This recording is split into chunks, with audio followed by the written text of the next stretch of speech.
Good morning class. In the previous video we started our new chapter, that is dual nature of radiation and matter, and in that chapter we studied about the electron emission, method of electron emission, photoelectric effect.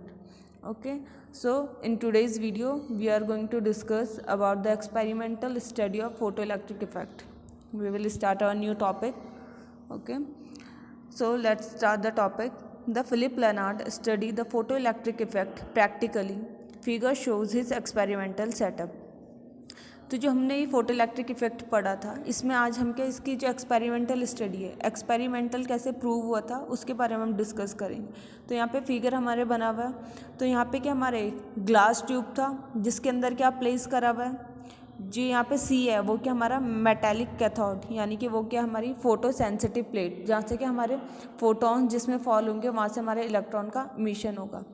ए हमारा metallic anode, ठीक है, यहाँ पे anode है जो यहाँ पे ए से डिनोट करा हुआ है, जिसको डब्ल्यू हमारा है क्वार्ट्ज विंडो, यानी कि जहाँ से हमारी जो रेडिएशन एस के हमारा सोर्स वहाँ से हमारी रेडिएशन जैसी आएगी।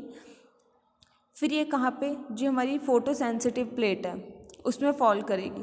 फिर उसके बाद होगा क्या, आगे पे देखो, when the light of suitable frequency fall on the metallic cathode, electron are emitted. These photoelectron are attracted towards the positive anode and hence the photocurrent is constituted.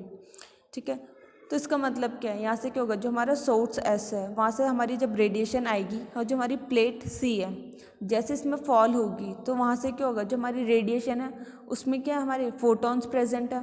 तो जैसे ये फोटॉन्स हमारी मेटेलिक जो हमारी प्लेट है सी photo sensitive plate, जैसे इसमें fall होंगे तो वहाँ से क्या होगा, हमारे इलेक्ट्रॉन का इमिशन होगा। जो हमने क्या पढ़ा था यहाँ पे फोटो इलेक्ट्रिक इमिशन जो हमने पढ़ा था, सेम ऐसे यहाँ पे क्या होगा, इलेक्ट्रॉन इमिट होंगे हमारी सी प्लेट से। फिर सामने जो हमारी प्लेट ए है वहाँ पे क्या होगा, वो पॉजिटिवली चार्ज है उस प्लेट में, वो क्या हमारी पॉजिटिव एनोड है। तो वहाँ से क्या होगा, जो हमारे इलेक्ट्रॉन आ रहे हैं नेगेटिवली चार्ज इलेक्ट्रॉन जो मूव करेंगे तो वो उस प्लेट की तरफ के हो जाएंगे, अट्रैक्ट हो जाएंगे। तो यहाँ सी से हमारे इलेक्ट्रॉन्स इमिट होंगे और वो अट्रैक्ट होंगे टुवर्ड्स द प्लेट ए। तो जैसे ये इलेक्ट्रॉन मूव करेंगे तो हमारा वहाँ से क्या प्रोड्यूस हो जाएगा, करंट प्रोड्यूस हो जाएगा। उस करंट को हम कहते हैं फोटो इलेक्ट्रिक करंट। ठीक है, जो करंट हमारा प्रोड्यूस होगा इन इलेक्ट्रॉन के मोशन के वजह से वो हमारा होता है फोटो इलेक्ट्रिक करंट। अब आगे हमारे पास effect of intensity on photo current, कि जो हमारी इंटेंसिटी होगी लाइट की उससे क्या फ़र्क पड़ेगा हमारे फोटो करंट में। यानी कि फ़ोटो करंट कौन सा है, जो हमारे करंट प्रोड्यूस हो रहा है ये इलेक्ट्रॉन के मूवमेंट के वजह से, जो हमारे सी से इलेक्ट्रॉन इमिट हुए और वो प्लेट ए की तरफ अट्रैक्ट हुए।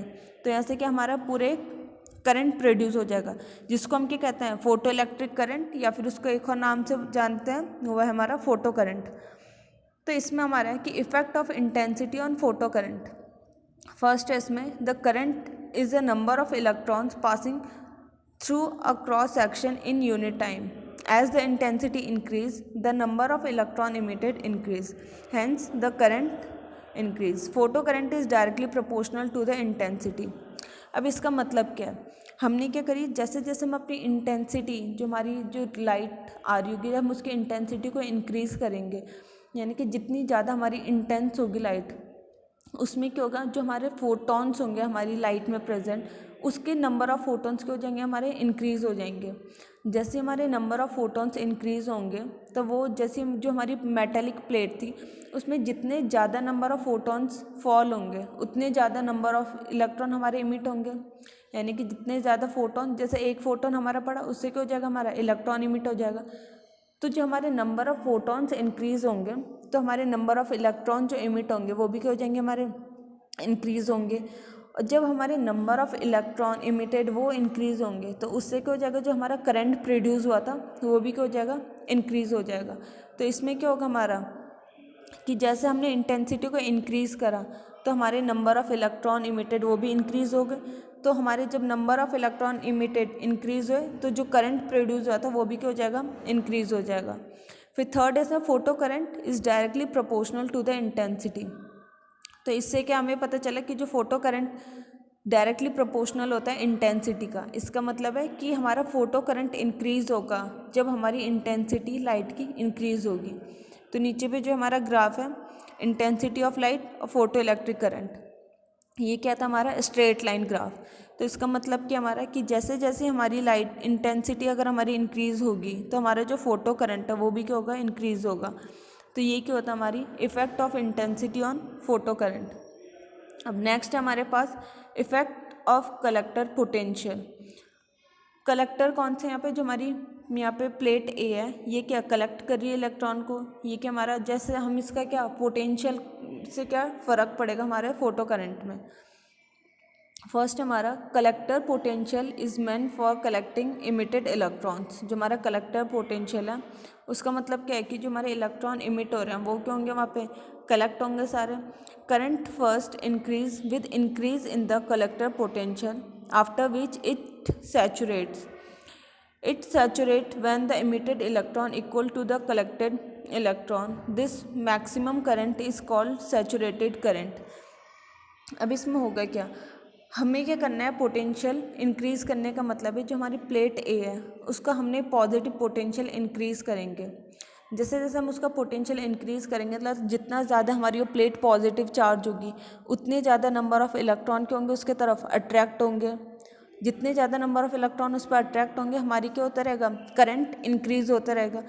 लेकिन एक पॉइंट ऐसा आएगा कि हम उसको कितना भी उस पॉजिटिव करते रहे, उसका पोटेंशियल हम कितना भी इंक्रीज़ करें, हमारा फोटो जो हमारा करंट प्रोड्यूस हो रहा था वो क्यों जाएगा, उसके आगे फिर और इंक्रीज़ नहीं होगा। यानी कि वो अपनी मैक्सिमम लिमिट तक जब पहुंच जाएगा उसके बाद हम कितना भी प्लेट को पॉजिटिव चार्ज करते रहे फिर पॉजिटिव पोटेंशियल हम उसमें डालते रहे, हमारा जो फोटो करंट है वो क्या हो जाएगा, अपनी मैक्सिमम पॉइंट तक जब पहुंच जाएगा उसके बाद और हमारा करंट प्रोड्यूस ही नहीं होगा। तो उस करंट को हम कहते हैं सैचुरेटेड करंट। वो करंट तो हमारा होता है सैचुरेटेड करंट। थर्ड है, now if we keep the voltage negative it will repel the electron at some potential, all electron get repelled at this potential, photo current will be zero and this is called stopping potential. पहले हमने जो हमारी plate थी उसको क्या दिया था, positive potential दिया था। अब हम क्या करेंगे, उसमें नेगेटिव पोटेंशियल का अप्लाई करेंगे।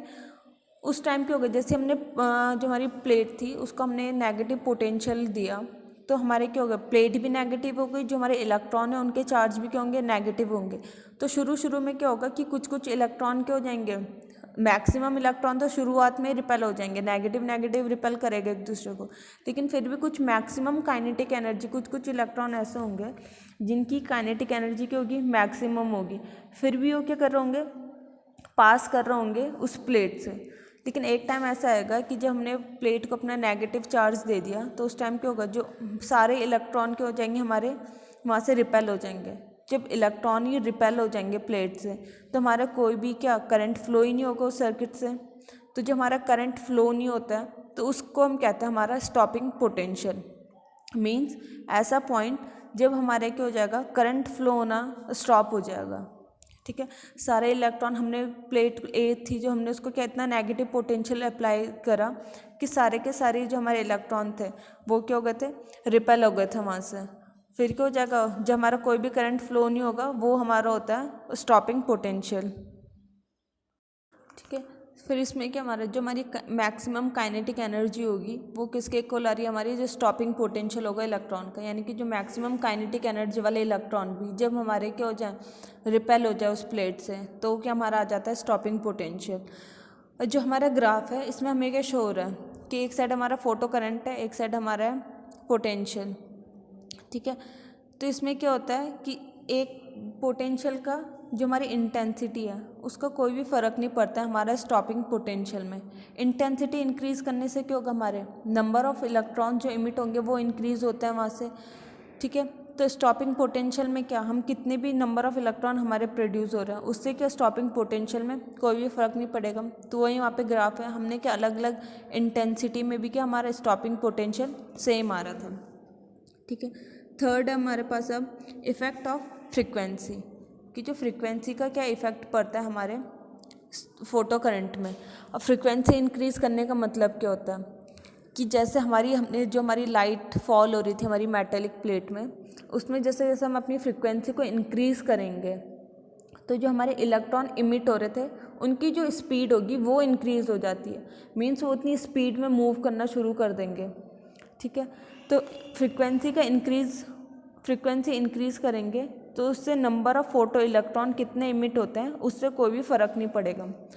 इंक्रीज़ इन फ्रिक्वेंसी का मतलब बस इतना ही है कि जो हमारे इलेक्ट्रॉन इमिट हो रहे हैं वो क्या करेंगे और तेज़ी से मूव करना शुरू कर देंगे।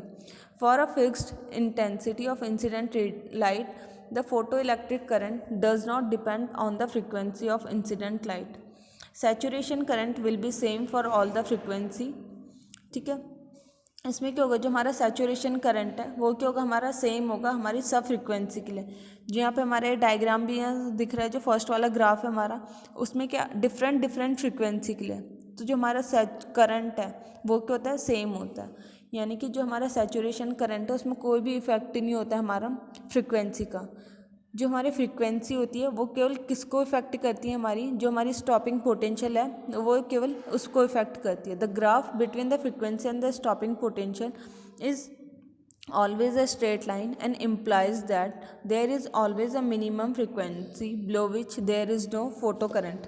अब जो हमारा सेकंड वाला ग्राफ है इसमें क्या कह रहा है ये कि जो हमारा स्टॉपिंग पोटेंशियल है वो केवल किससे इफेक्ट होता है, जो हमारी फ्रीक्वेंसी होती है केवल उसी समय इफेक्ट पड़ता है हमारे स्टॉपिंग पोटेंशियल से। यानी कि अगर हम फ्रीक्वेंसी अपनी इंक्रीज़ करते हैं तो उससे हमारा फोटो जो हमारी स्टॉपिंग पोटेंशियल थी उसमें फ़र्क पड़ेगा। तो इनके बीच का जो ग्राफ होता है हमारा फ्रीक्वेंसी और स्टॉपिंग पोटेंशियल का, ये क्या आता है हमारा स्ट्रेट लाइन। जो हमारा सेकंड ग्राफ है ये क्या आता है हमारा स्ट्रेट लाइन। और इस ग्राफ से हमें एक और चीज़ पता चलती है कि जो मिनिमम फ्रीक्वेंसी कि एक फ्रीक्वेंसी कुछ ऐसी होगी जिसके ब्लो हमारा कोई भी फोटो करंट फ्लो नहीं होगा। ग्राफ अगर हमारे यहाँ स्ट्रेट लाइन से नीचे अगर जाए तो उसका मतलब क्या है कि हमारा कोई भी फोटो करंट फ्लो नहीं हो रहा है। तो ये इसका मतलब क्या है, the graph between the frequency and the stopping potential is always a straight line. ये स्ट्रेट लाइन है and implies that there is always a minimum frequency below which there is no photo current. एक minimum frequency ऐसी होती है जिसके blow हमारा कोई भी फोटो करंट प्रोड्यूस नहीं होता है। Okay, that's all for today, thank you.